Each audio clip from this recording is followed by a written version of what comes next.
This video is for educational and informational purposes only. Please do your own research before applying. బ్యాంక్లో చేసే customer service ఉద్యోగాలకి recruitment చేసేందుకు official notification అయితే వచ్చేసింది. ఈ ఉద్యోగాలకి ఎలాంటి పరీక్ష పెట్టకుండా సెలక్షన్ చేస్తారు. అండ్ ఈ ఉద్యోగానికి వాళ్ళ అర్హతకు సంబంధించిన సర్టిఫికేట్ ఉంటే చాలు మీరు ఖచ్చితంగా జాబ్ రావడానికి ఛాన్స్ అయితే ఉంటుంది. ఎలాంటి ఇంటర్వ్యూ ఏమీ ఉండదు. Both Andhra Pradesh and Telangana male and female candidates అయితే ఎలిజిబుల్ ఉంటారు. నేను ఇదే వీడియోలో నోటిఫికేషన్కి సంబంధించిన ఫుల్ డీటెయిల్స్తో పాటు సెలక్షన్ ప్రాసెస్ ఎలా ఉంటుంది, ఎలా అప్లై చేసుకోవాలి అన్నీ ఇదే వీడియోలో చెప్తాను. మీరు వీడియోని మాత్రం చివరి వరకు చూడండి. అలాగే చాలామంది వీడియోస్ చూస్తున్నారు, అప్లికేషన్స్ చేసుకొని వెళ్తున్నారు, కానీ వీడియోస్ని లైక్ చేయడం లేదు. మీరు ఇచ్చే ఒక్క లైక్ మాకు ఎంతో ఎంకరేజ్ చేసినట్లుంటుంది. ఇలాంటి మంచి మంచి జాబ్స్ గురించి డైలీ అప్డేట్ చేస్తూ ఉంటాను. సో ఖచ్చితంగా ప్రతి ఒక్కరు వీడియోస్ని లైక్ చేస్తూ స్కిప్ చేయకుండా ఎండ్ వరకు చూడండి. అలాగే మన ఛానల్కి వచ్చిన కొత్త వాళ్ళు ఎవరన్నా ఉంటే వీడియోస్ని లైక్ చేయడంతో పాటు ఛానల్ని సబ్స్క్రైబ్ చేసుకొని పక్కనే ఉన్న బెల్ సింబల్ని కూడా యాక్టివేట్ చేసి పెట్టుకుంటే నేను ఎప్పుడు కొత్త వీడియో అప్లోడ్ చేసినా మీకు నోటిఫికేషన్ ద్వారా అప్డేట్ అయితే వస్తుంది. సో ఈ ఆపర్చునిటీ మీకు ఈ 2026 ఇయర్కి సంబంధించి బ్యాంక్ ఆఫ్ బరోడా నుంచి అయితే వచ్చిందనమాట. క్లర్క్ లెవెల్ ఉద్యోగాలకు సంబంధించి మీరు కావాలనుకుంటే ఇన్ఫర్మేషన్ మొత్తం ఇక్కడ ఇచ్చిన వీళ్ళ అఫీషియల్ వెబ్సైట్ నుంచి కూడా చూసుకోవచ్చు. www.bankofbaroda.inకి వెళ్ళి ఈ అఫీషియల్ వెబ్సైట్ని మీరు గూగుల్లో సెర్చ్ చేసినా వస్తుంది. కింద డిస్క్రిప్షన్లో కామెంట్ సెక్షన్లో కూడా పిన్ చేస్తాను, మీరు అక్కడ నుంచైనా యాక్సెస్ చేసుకోవచ్చు. అలాగే కింద డిస్క్రిప్షన్లో కామెంట్ సెక్షన్లో మన వాట్సాప్, టెలిగ్రామ్ ఇంకా ఇన్స్టాగ్రామ్ ఛానల్ లింక్స్ కూడా ఇస్తాను. మీరు వాటిని కూడా ఫాలో అవ్వండి. ఎందుకంటే నేను డైలీ వాటిలో ఇలాంటి గవర్నమెంట్ జాబ్స్తో పాటు ప్రైవేట్ ఇంకా వర్క్ ఫ్రమ్ హోమ్ జాబ్స్ గురించి కూడా అప్డేట్ చేస్తూ ఉంటాను. మీరు మిస్ అవ్వద్దు అనుకుంటే మాత్రం ఫాలో అయితే అయిపోండి. సో ఫస్ట్ నోటిఫికేషన్ ఓరివి చూద్దాము. రిక్రూట్మెంట్ చేస్తున్న ఆర్గనైజేషన్ కానీ కంపెనీ వచ్చేసి మనకు బ్యాంక్ ఆఫ్ బరోడా బ్యాంక్ అనమాట. ఇది ఇండియాలోనే వన్ ఆఫ్ ద లార్జెస్ట్ బ్యాంక్స్లో ఒకటి అని వాళ్ళు క్లియర్గా చెప్తున్నారు. ఇందులో మీ రోల్ వచ్చేసి ఈ కస్టమర్ సర్వీస్ అసోసియేట్ ఉంటుంది. సో దీనికి ఉండాల్సిన క్వాలిఫికేషన్ ఏంది, ఎన్ని వేకెన్సీస్ ఉన్నవి, మీకు శాలరీ ఎలా ఉంటుంది, మంచి శాలరీ ఉంటుంది అది కూడా చెప్తాను. ఏజ్ లిమిట్స్ ఎంత ఉండాలి, సెలక్షన్ ఎలా ఉంటుంది, మీకు ఇంకా శాలరీతో పాటు బెనిఫిట్స్ ఏమేమి ఉంటాయి, ఇంపార్టెంట్ డేట్స్ ఏంది అన్నీ నేను ఇదే వీడియోలో చెప్తాను. మీరు వీడియోని కనుక స్కిప్ చేయకుండా చివరి వరకు చూసారంటే క్లియర్గా అర్థమవుతుంది.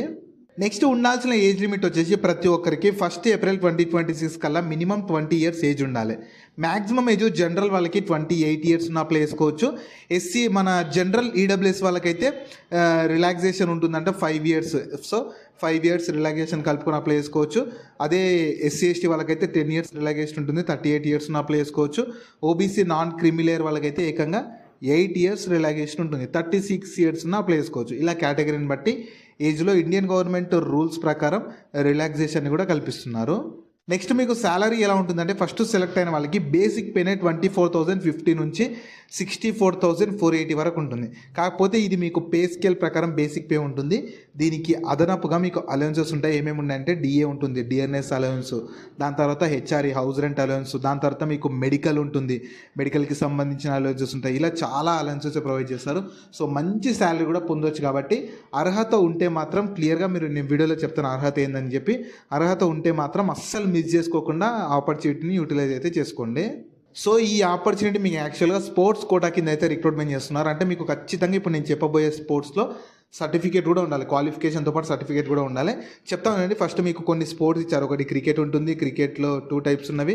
అంటే మేల్కి మీకు క్రికెట్లో లొకేషన్ని బట్టి కూడా డిఫరెంట్ ఉన్నవి. కబడ్డీకి వెళ్ళి ఉన్నవి, టేబుల్ టెన్నిస్ ఉంది, ఫుట్బాల్ ఉంది. సో మీకు క్రికెట్లో వచ్చేసి 4 వేకెన్సీస్ ఉన్నవి.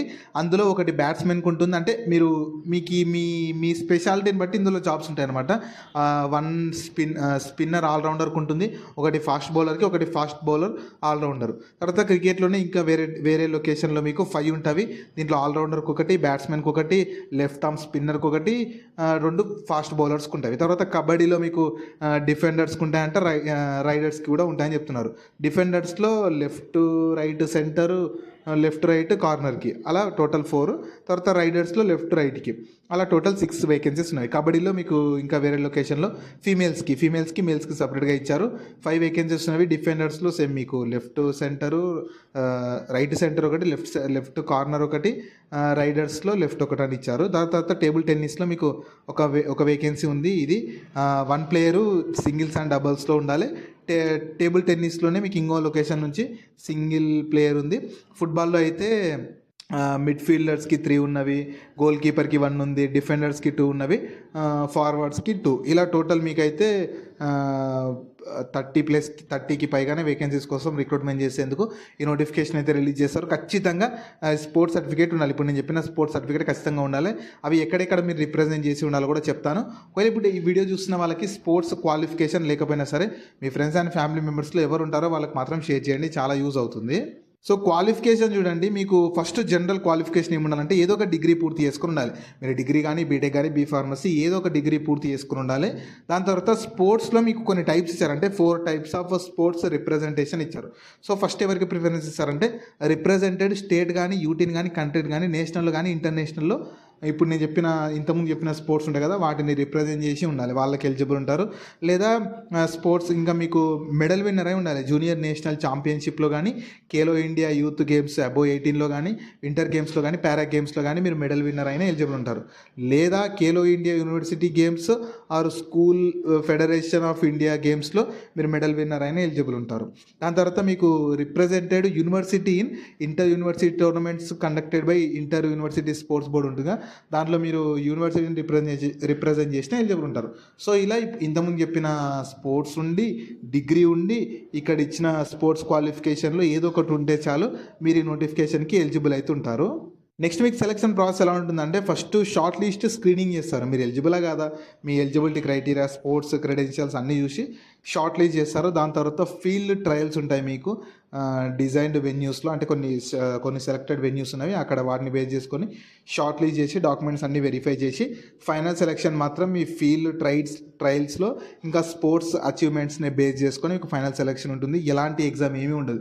నేను అందుకే సర్టిఫికేట్ ఉంటే చాలని చెప్పి కూడా చెప్పాను. ఎందుకంటే మీరు స్పోర్ట్స్లో రిప్రజెంట్ చేసినట్లు మీకు సర్టిఫికేట్ ఉంటే చాలు.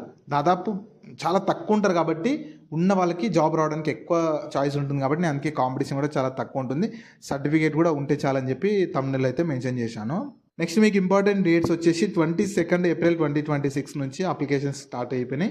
అప్లై చేసుకోవడానికి ఇంకా ఫీ కూడా ఉంటుంది. ఫీ పే చేయడానికి లాస్ట్ డేట్ 12 మే 2026 ఉంటుంది.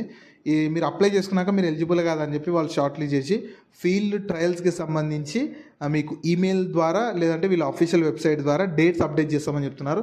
మీరు ఖచ్చితంగా మీరు అప్లికేషన్ చేసుకునేటప్పుడు ఇచ్చిన మెయిల్ ఇంకా వీళ్ళ అఫీషియల్ వెబ్సైట్ చెక్ చేస్తూ ఉండాలి. నెక్స్ట్ అప్లికేషన్ ఫీ కూడా ఛార్జ్ చేస్తున్నారు. అందరికీ ఒకేలా అయితే లేదు. జనరల్ ఓబీసీ ఈడబ్ల్యూఎస్ వాళ్ళకు 850 ఉంటుంది. దీంతోపాటు జిఎస్టీ ఉంటుంది, ఇంకా గేట్వే ఛార్జెస్ కూడా ఉంటాయంట. ఎస్సీ ఎస్టీ ఉమెన్ వాళ్ళకైతే 175 ఉంటుంది. దీంతోపాటు ఇంటిమేషన్ ఛార్జెస్ ఉంటాయి, ఇంకా గేట్వే ఛార్జెస్ కూడా ఉంటాయి. సో ఇది అఫీషియల్గా బ్యాంక్ ఆఫ్ బరోడా వాళ్ళు రిక్రూట్మెంట్ చేస్తున్నారు. మీరు బయట ఎక్కడ చేయాల్సిన అవసరం లేదు. వీళ్ళ అఫీషియల్ వెబ్సైట్లోనే రిజిస్టర్ చేసుకొని అప్లికేషన్ చేసుకునేటప్పుడు చేసేస్తే సరిపోతుంది. నెక్స్ట్ మీకు అప్లికేషన్ ప్రాసెస్ ఫస్ట్ చెప్తాను, దాని తర్వాత చూసాను. ఫస్ట్ ఏంటంటే ఇక్కడ ఇచ్చిన వీళ్ళ అఫీషియల్ వెబ్సైట్కి వెళ్ళాలి. ఈ అఫీషియల్ వెబ్సైట్ని మీరు గూగుల్లో సెర్చ్ చేసిన వస్తుంది. నేను డైరెక్ట్ కింద డిస్క్రిప్షన్లో కామెంట్ సెక్షన్లో కూడా ఇస్తాను, మీరు అక్కడ నుంచి యాక్సెస్ చేసుకోవచ్చు. అందులో మీకు ఆల్రెడీ అకౌంట్ ఉంటే లాగిన్ అయిపోవాలి. అకౌంట్ లేకపోతే మీరు నేమ్ డీటెయిల్స్ అన్ని ప్రాపర్గా ఇచ్చి రిజిస్ట్రేషన్ చేసుకోవాలి.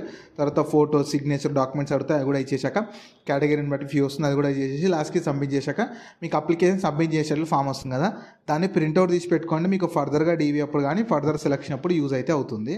జాబ్ లింక్ని వీడియో కింద డిస్క్రిప్షన్లో అలాగే కామెంట్ సెక్షన్లో పిన్ చేసా. ఫస్ట్ లింక్ ఓపెన్ చేస్తే ఇలా వెబ్సైట్ ఓపెన్ అవుతుంది. అందులో జాబ్ ఫుల్ డీటెయిల్స్ ఉంటాయి. చూసాక కిందకి స్క్రోల్ చేస్తే నోటిఫికేషన్ పీడిఎఫ్ ఉంటుంది. దాన్ని డౌన్లోడ్ చేసుకొని డీటెయిల్స్ అన్ని చెక్ చేశాక కిందనే అప్లై లింక్ ఉంటుంది, దానిపైన క్లిక్ చేస్తే జాబ్ ఇలా స్క్రీన్ మీద కనిపిస్తున్నట్లు బ్యాంక్ ఆఫ్ బరోడా అయితే ఓపెన్ అవుతుంది. కిందకి స్క్రోల్ చేయాలి. మీకు ఆల్రెడీ అకౌంట్ ఉంటేనేమో లాగిన్ అయిపోవచ్చు. అకౌంట్ లేకపోతే ఇక్కడ రిజిస్టర్ అని ఉంది కదా, దానిపైన క్లిక్ చేయాలి. తర్వాత ఇలా వస్తుంది. సో మీ ఫస్ట్ మీ పోస్ట్ సెలెక్ట్ చేసుకోవాలి. దాని తర్వాత మీ ఈమెయిల్ ఐడిని కన్ఫర్మ్ చేసుకోవాలి. మీ నేమ్ అన్ని ప్రాపర్గా ఇచ్చేసి రిజిస్టర్ చేసుకొని లాగిన్ అయిపోయి అప్లికేషన్ చేసుకుంటే మీ అప్లికేషన్ కంప్లీట్ అయిపోతుంది. వాళ్ళు ఫర్దర్గా మీ క్వాలిఫికేషన్ బేస్ చేసుకొని మీరు ఎలిజిబుల్ కాదా అని చెప్పి చెక్ చేసి షార్ట్ లిస్ట్ చేసి మీకు స్పోర్ట్స్ ట్రయల్స్ కండక్ట్ చేసి ఫైనల్గా మీ స్పోర్ట్స్ అచీవ్మెంట్స్ ఇంకా ట్రయల్స్ని పర్ఫార్మెన్స్ బేస్ చేసుకొని ఫైనల్గా ఒక మెరిట్ లిస్టుతో సెలెక్షన్ అయితే చేస్తారు. సో ఈ ఆపర్చునిటీ మీకు బ్యాంక్ ఆఫ్ బరోడా నుంచి అయితే ఈ కస్టమర్ సర్వీస్ అసోసియేట్ వేకెన్సీస్కి స్పోర్ట్స్ కోటాలో రిక్రూట్మెంట్ చేసేందుకు అఫీషియల్ నోటిఫికేషన్ అయితే వచ్చేసింది. సో ఖచ్చితంగా స్పోర్ట్స్ సర్టిఫికేట్ ఉన్న వాళ్ళు మాత్రమే నోటిఫికేషన్కి ఎలిజిబుల్ ఉంటారు. నేను మళ్ళీ చెప్తున్నాను, ఒకవేళ ఇప్పుడు నేను చెప్పిన క్వాలిఫికేషన్స్ మీకు లేకపోయినా సరే మీ ఫ్రెండ్స్ అండ్ ఫ్యామిలీ మెంబర్స్లో ఎవరికుంటే వాళ్ళకి వీడియో షేర్ చేయండి, చాలా యూజ్ అవుతుంది. ఎందుకంటే కాంపిటీషన్ చాలా తక్కువ ఉంటుంది.